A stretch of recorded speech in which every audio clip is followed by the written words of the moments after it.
Ghosts, cryptids, aliens, and unexplainable events. I'm your host, Paul, and this is Bizarre, Tales of the Unknown and Unexplained. The following stories are events that happen to people just like you. Could you be one of them? Share your story by emailing us at bizarretales@mail.com. Strange things happen all the time. Things that are truly bizarre.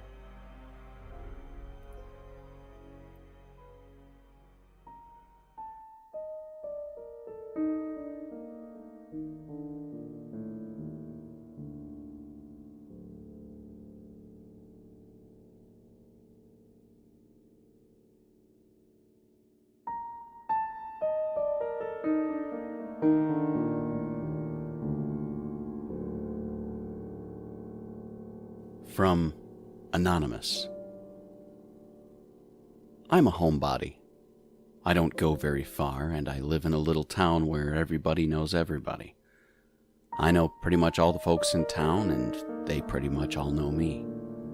I've lived there a long time, and I really like it.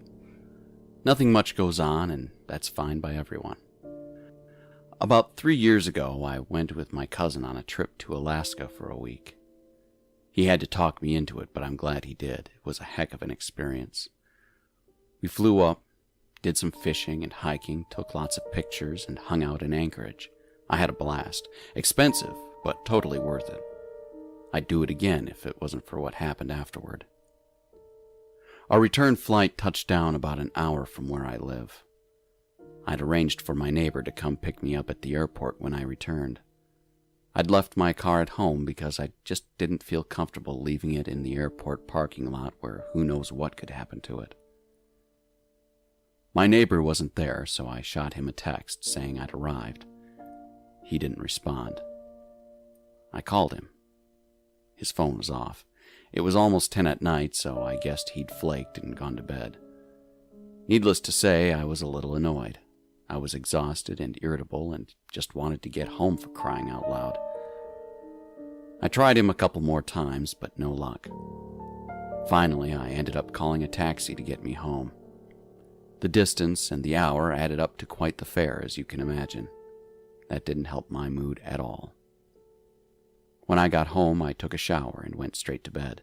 I was so exhausted I could barely see straight. The worst part was I had to work the next day.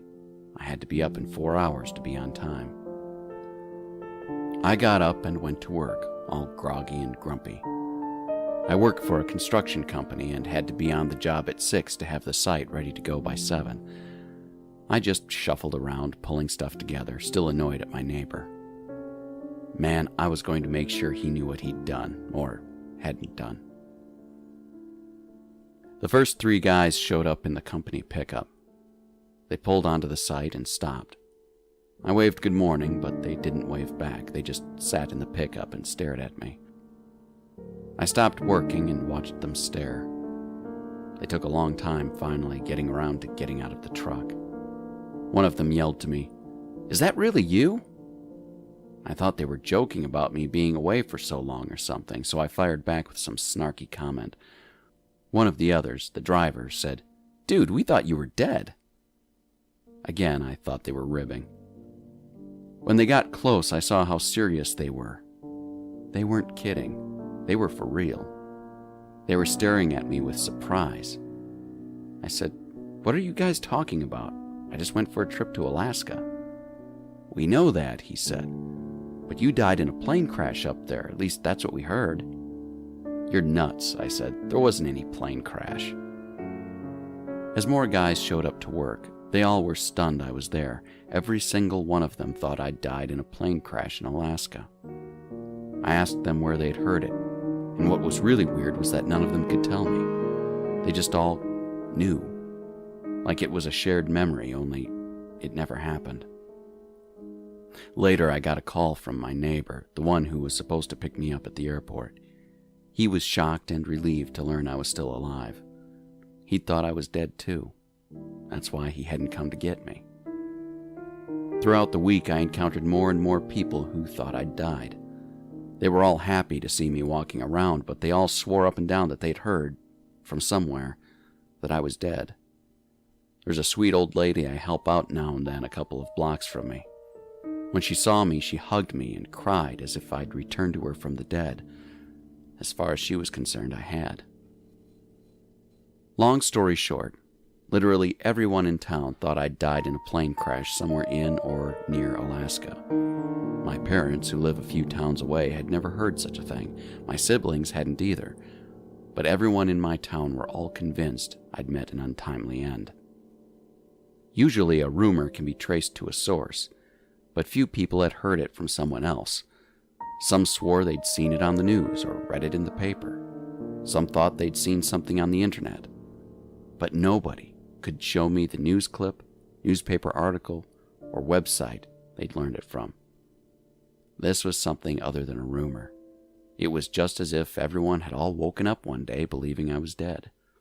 What started out as simply weird turned into an unnerving situation.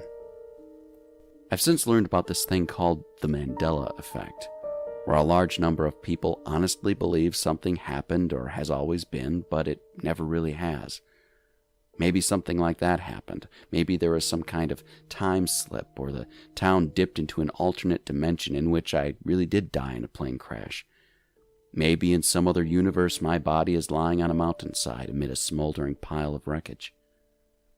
Nothing like that has happened to me since. People still talk about that time I came back from the dead. They've shrugged it off and make jokes about it now, but it chills me. Something weird happened to me, or to the town, or both.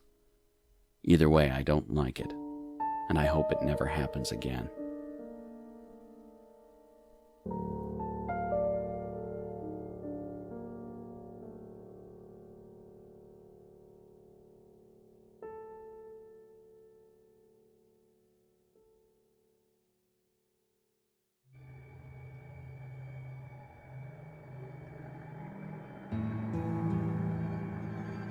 From Michelle in Tennessee. I'm a sucker for animals. I love dogs, cats, hamsters, rabbits, anything furry.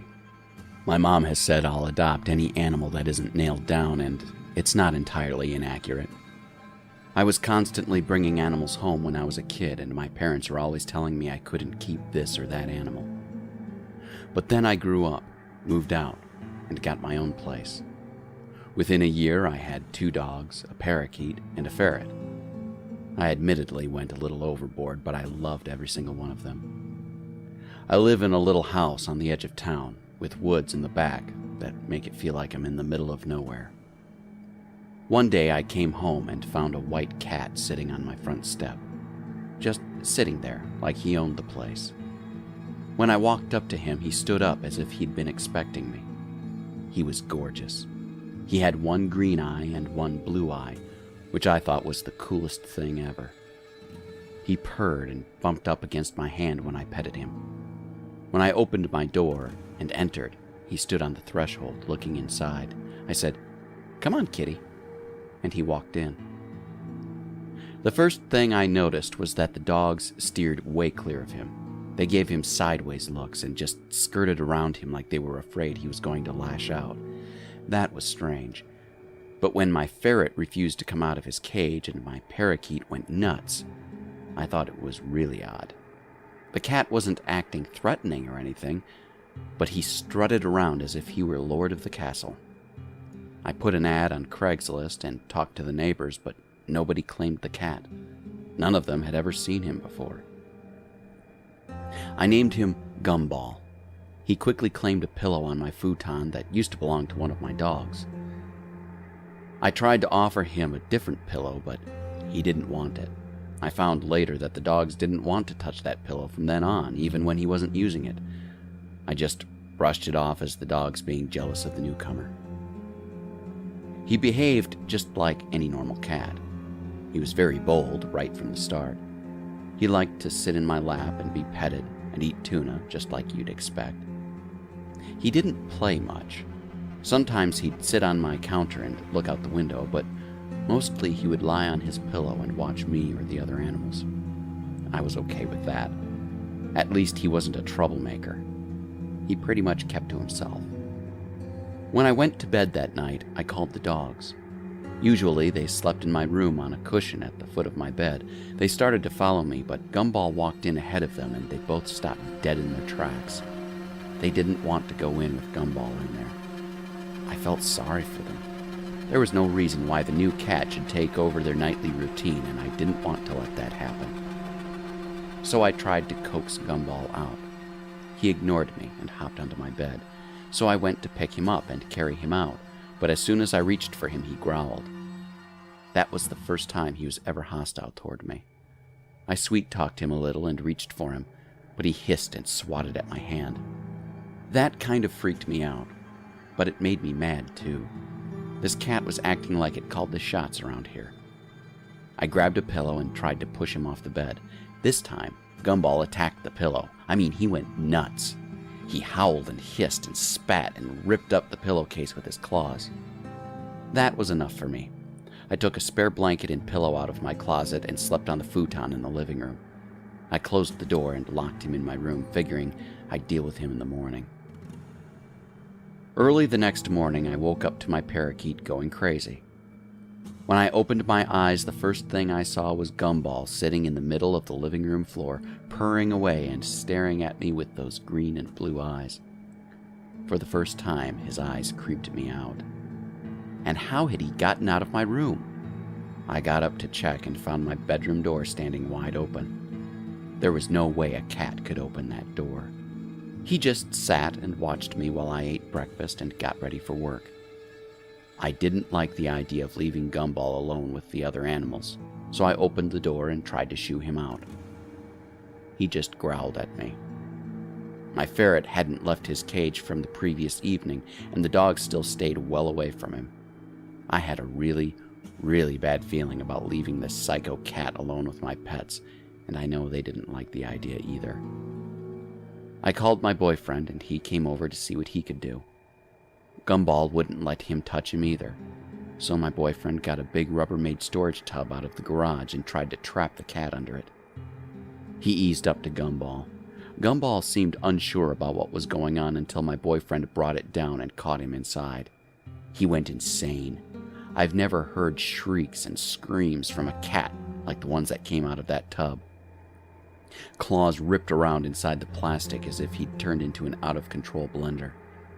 My boyfriend had to lean down hard on it to keep him from getting out. He slowly scooted it toward the front door.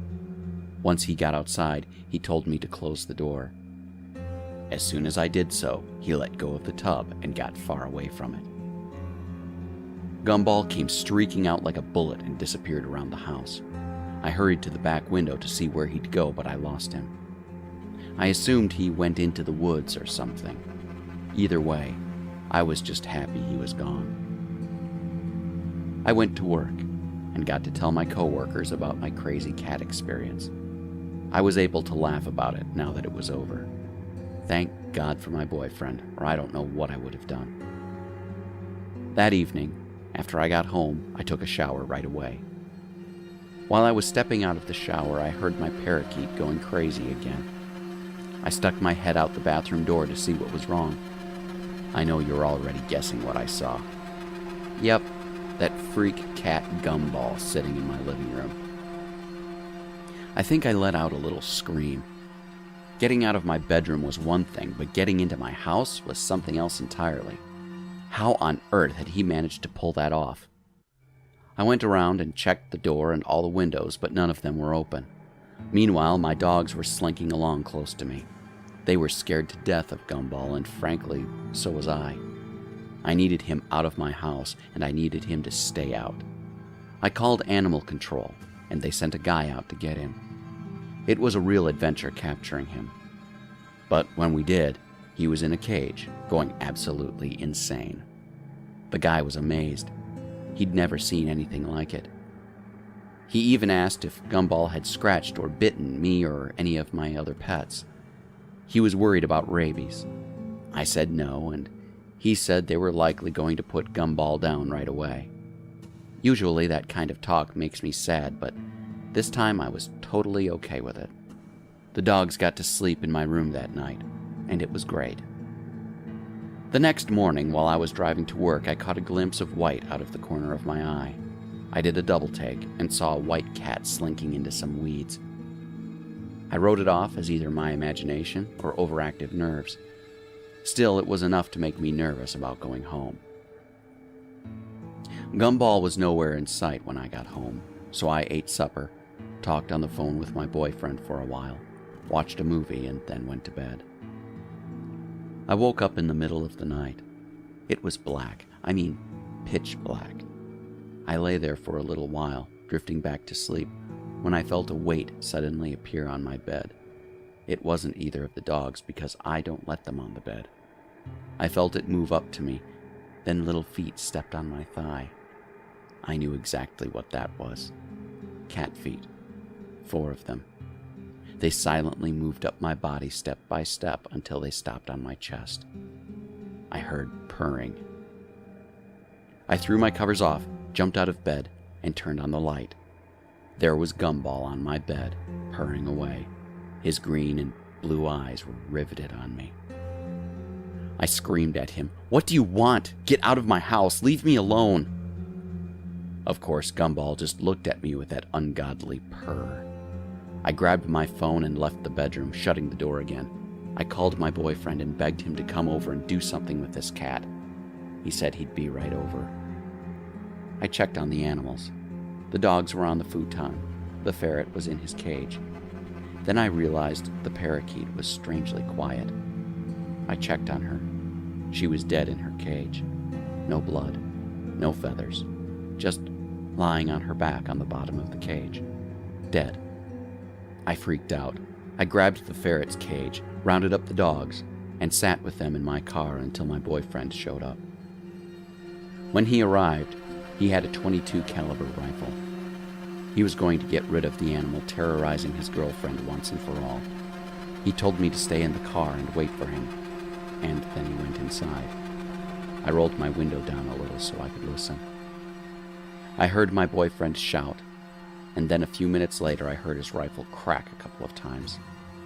He came out holding Gumball by the tail. Gumball hung limp, his perfect white fur marred by smeared red blood. I got a trash bag from the garage and we put his body in it.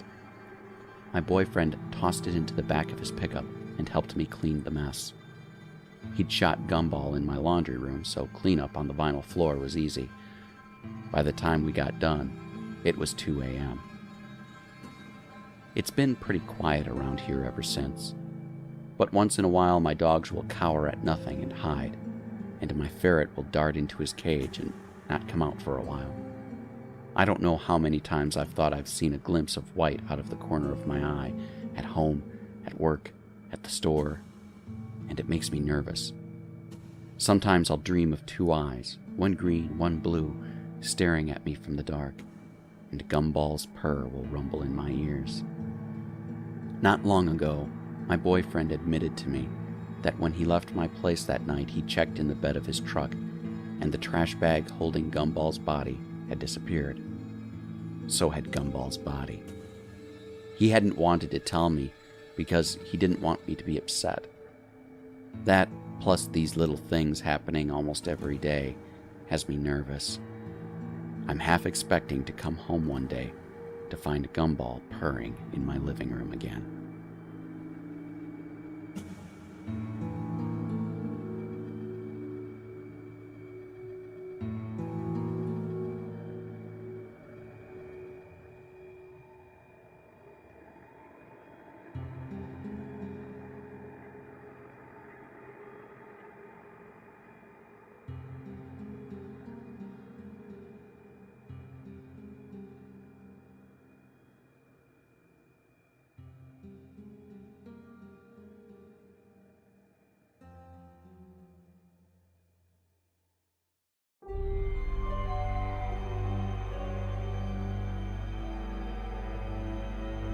Thank you for listening to Bizarre, Tales of the Unknown and Unexplained. Be sure to subscribe for more strange stories. If you would like to share your own unearthly experience with us, please send an email to bizarretales@mail.com. Share this show with your friends and family, and watch for future episodes.